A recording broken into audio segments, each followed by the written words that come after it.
10h32 en ce mardi 15 novembre, second jour d'All for Pack Paris. Bienvenue à vous, chers visiteurs, chers exposants. Bon business à vous tout au long de cette journée. N'oubliez pas de télécharger l'appli All for Pack avec tous les événements et le plan interactif. Pour cela, flashez le QR code situé dans l'onglet Info pratique du site All for Pack ou directement, bien sûr, téléchargez l'appli All for Pack sur votre store. Cap sur l'Observatoire All for Pack maintenant avec nos invités en plateau. Catherine Goudounèche, vous êtes directrice associée de l'Institut MRCC et Goodlink. Bonjour. Karima Boukouna en face de vous sur ce plateau qui lève la main. Vous êtes membre de la SLOG, vous êtes aussi directrice services et opérations supply chain chez Philips Health Systems France. En face de vous, Eric Arizi, président du CECIMEP, le syndicat des entreprises du commerce international de matériel d'emballage et de process.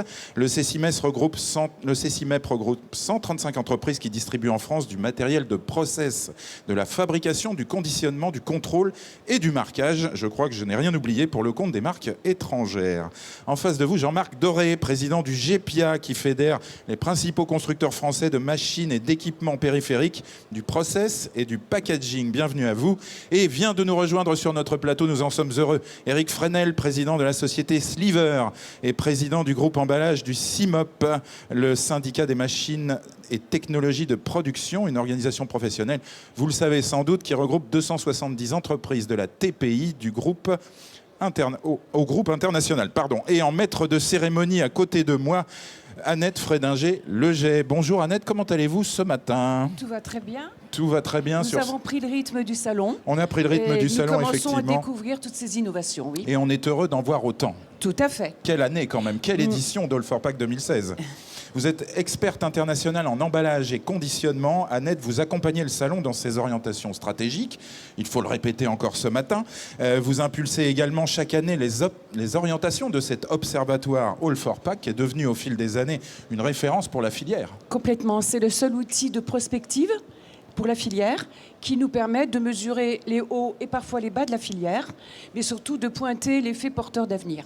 Et vous êtes maîtresse de cérémonie, donc à vous la parole, Annette. Bien, merci beaucoup. D'ailleurs, je ne suis pas seule dans l'analyse de cet observatoire, puisque Catherine, à côté, est l'administratrice, en quelque sorte, de cette enquête, qui, rappelons-le, est adressée à ce que nous appelons les acheteurs, c'est-à-dire les marques, les prescripteurs d'emballage, ceux qui vont choisir les emballages pour mettre leurs produits sur le marché.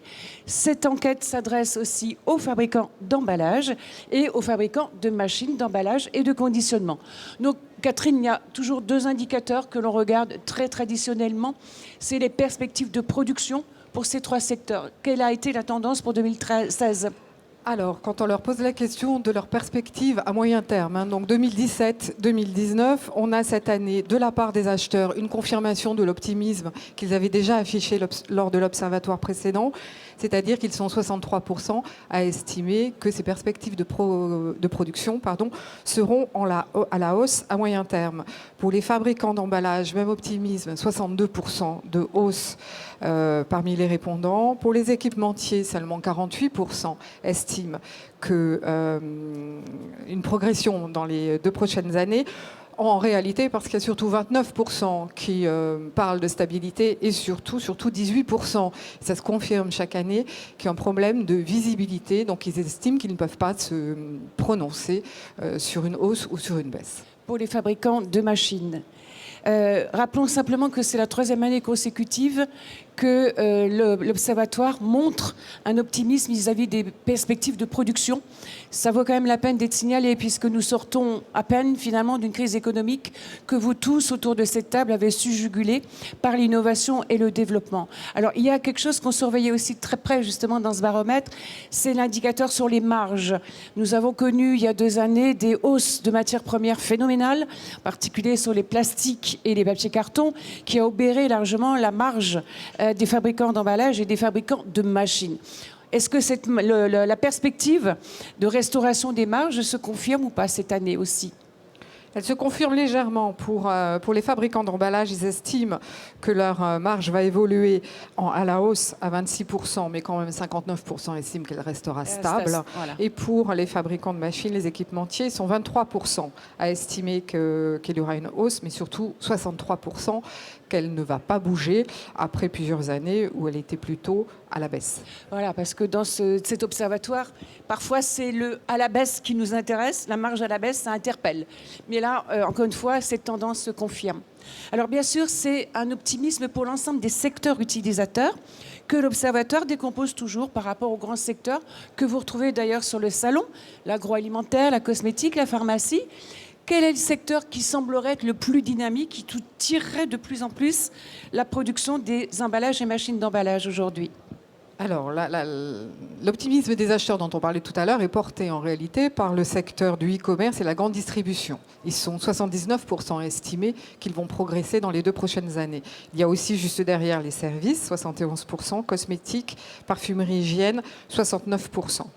Dans les plus pessimistes, on a l'équipement de la personne et de la maison. Et on a un secteur, produit du luxe, qui est plutôt optimiste pour une grande partie, mais avec quand même 14% d'entre eux qui estiment qu'ils n'ont pas de visibilité. Ouais. C'est la première fois qu'ils s'expriment autant. C'est un secteur qui a descendu là-dessus. dans la hiérarchisation. Classiquement, comme la cosmétique, il était toujours dans les secteurs porteurs. Cette année, le luxe est, je dirais, confronté à des changements qu'on pourrait qualifier d'historiques et qui touchent nettement l'international plus que l'offre que l'on peut faire aujourd'hui sur l'emballage ou les machines. Donc c'est vrai, sur l'équipement de la personne, ça nous ramène un peu à vous, Karima, pour le côté Philips. Mais ce qui m'interpelle aussi beaucoup dans ce sondage, c'est depuis 2 ans, la place que prend le développement du e-commerce et tout ce qui est son corollaire pour nous dans l'emballage. On estime que c'est aujourd'hui la nouvelle scène de l'emballage. C'est vrai que la distribution est devenue omnicanal, mais que le e-commerce y prend une part de plus en plus prépondérante. Et encore une fois, merci Karima d'avoir rejoint aussi cet observatoire comme le comité au Forpac pour apporter l'appréciation de la SLOG, l'association de logistique.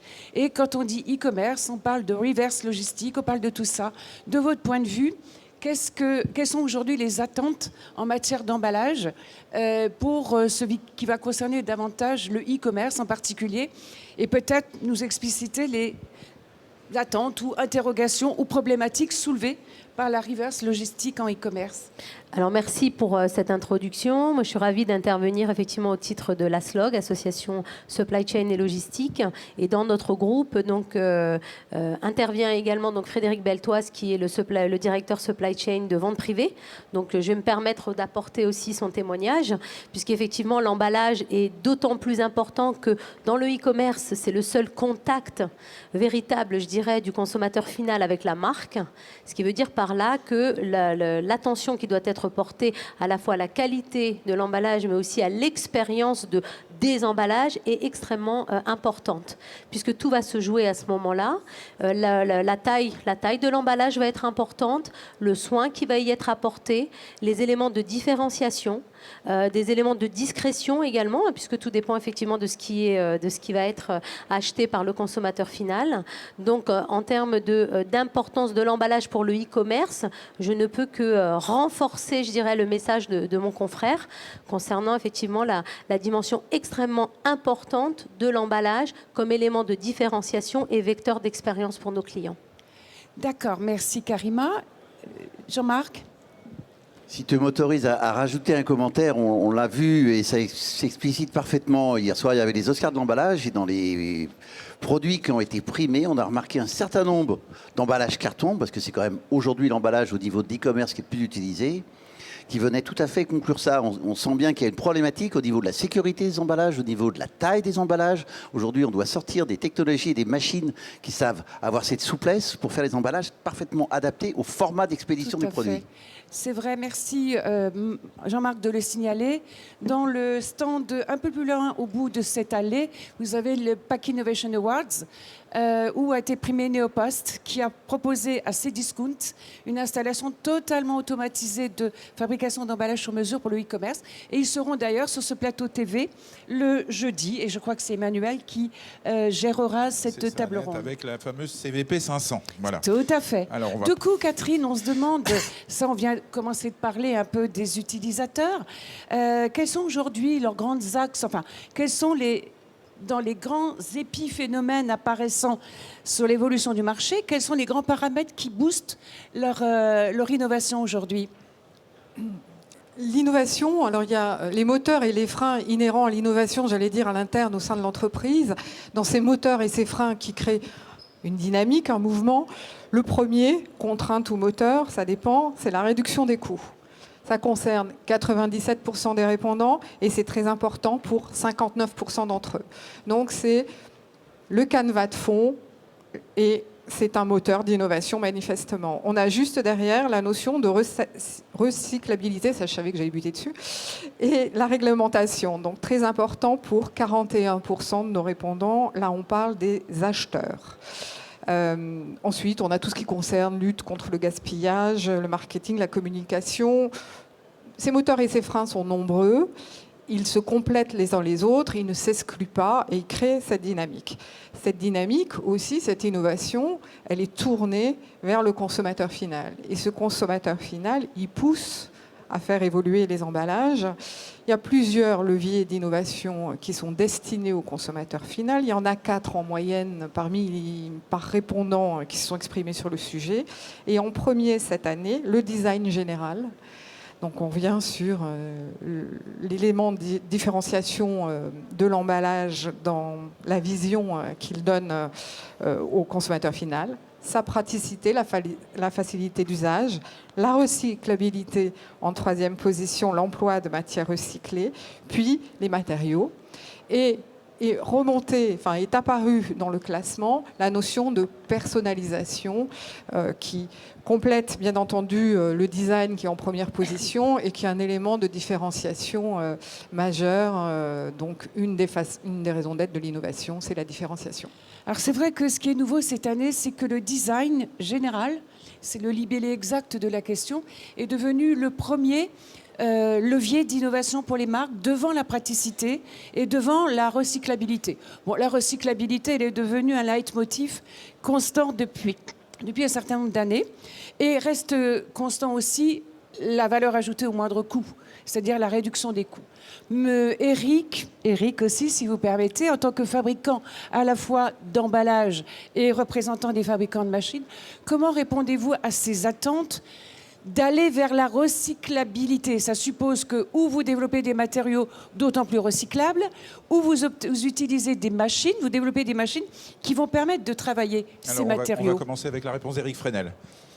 Bon, effectivement, vous avez posé la question à la fois à un fabricant, mais aussi aux représentants du CIMOB, c'est-à-dire l'ensemble des machines d'emballage. Et Dieu sait si dans les machines d'emballage, la liste et la transversalité est longue. Là où nous sommes tous parfaitement d'accord, c'est que dans cette révolution e-commerce et dans cette révolution de la synthèse de l'emballage, un des points clés, c'est la réduction à la source, c'est-à-dire il faut réduire le poids de l'emballage et en même temps, il faut que cette réduction passe par toutes les étapes qui sont celles du design. Et il y a un mot qui m'a été concédé par un journaliste il n'y a pas très longtemps. Il m'a dit, mais aujourd'hui, plus que jamais, l'emballage devient le média. C'est-à-dire il est devenu le média de la communication entre la marque et son client. Et je crois que c'est cette vision du design qu'il faut avoir. Et la machine qui marche avec le concept du design doit s'adapter pour pouvoir faire en sorte qu'on réfléchisse avec nos clients vers ce qu'on va appeler un média qui est devenu le packaging. Mais le plus important, vous l'avez dit, c'est la réduction des coûts. Et pour faire de la réduction des coûts, il faut aller vers des emballages plus simples. Mais surtout, le plus important de la rationalisation des coûts, c'est ce qu'on appelle la chaîne logistique. Donc, si vous faites de la différenciation tardive, si in fine, vous créez l'image, c'est là où vous engagez la véritable économie d'échelle. Donc, la réduction du coût et le design, c'est intimement lié, puisque c'est ce qui va faire vendre in fine au produit. Donc que ce soit CIMOB carton, CIMOB papier, CIMOB machine d'emballage, je dirais que tous ces gens-là, aujourd'hui, ont la même orientation, la même volonté en tant qu'industriel pour répondre à cette notion design et machine. Éric Arizy, Voilà qui impacte donc réduction des coûts, emballage comme média, vos adhérents, vos 135 adhérents. Oui, tout à fait. Comment répondez-vous? Nous, on a subi pas mal d'évolutions aussi ces dernières années. Je dis qu'on les a subies et en fait, on en a été aussi le moteur dans certains domaines. Il y a eu, nous, on est plus en amont, on représente des sociétés de commerce international, mais qui fabriquent des lignes de conditionnement. Et là aussi, nos équipements, tous les jours, sont amenés à devoir s'adapter à toutes les exigences du marché. On a subi comme évolution importante ces dernières années, dans le domaine de la pharmacie particulièrement, que je connais bien, tout le discours lié à la traçabilité, à la sérialisation, l'identification unitaire des produits. Et au fait, on se rend compte que c'est un bien pour nos industries, parce qu'on a su adapter nos produits, pas des exigences là de recyclabilité, mais des exigences de sécurité alimentaire, sécurité pharmaceutique essentiellement. Et puis l'apport d'informations supplémentaires jusqu'au client final. Tout à fait. Et une traçabilité sur toute la chaîne qui s'est mise en place. Donc là maintenant, on le sait, pour ce domaine-là, les décrets d'application sont votés et on aura un aboutissement du processus en 2019. Tous nos équipementiers sont adaptés avec des solutions très innovantes à ces nouveaux challenges. Et on a un petit peu anticipé justement Oui, sur la mais troisième séquence, les non, parce facteurs que de tout changement marche fournisseurs. ensemble. Exactement. En fait, c'est une offre globale que vous proposez aussi, et vous parlez souvent de chaîne complète d'emballage et de conditionnement. Peut-être reviendrons-nous rapidement sur la définition de la supply chain avec Karima, mais du coup, rapidement, Catherine, on a analysé ce que proposent les équipementiers en nouveauté.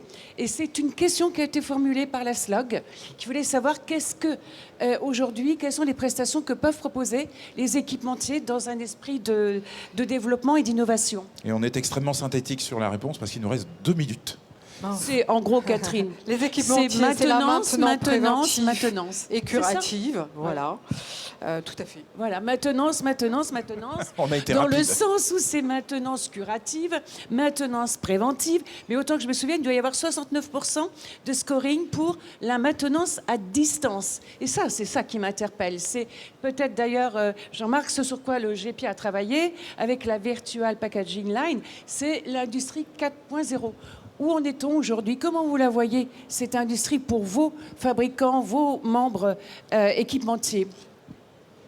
Encore une fois, à titre du CIMOP, ce CIMOP qui est sur les industries des machines, des biens d'équipement, ce qui est essentiel est de bien comprendre, on a un projet qui s'appelle l'Industrie 2020. Donc on n'est pas dans une nébuleuse, on est dans une véritable construction économique où l'objet, véritablement, c'est d'introduire, on appelle ça le Web.4, je dirais plutôt, c'est d'introduire et de partager avec nos clients des outils qui vont permettre de travailler ce que les Américains appellent le TCO, Total Cost of Operations. L'objectif, c'est ensemble, il faut maximaliser le coût de l'opération. C'est votre paramètre de jugement, Karima?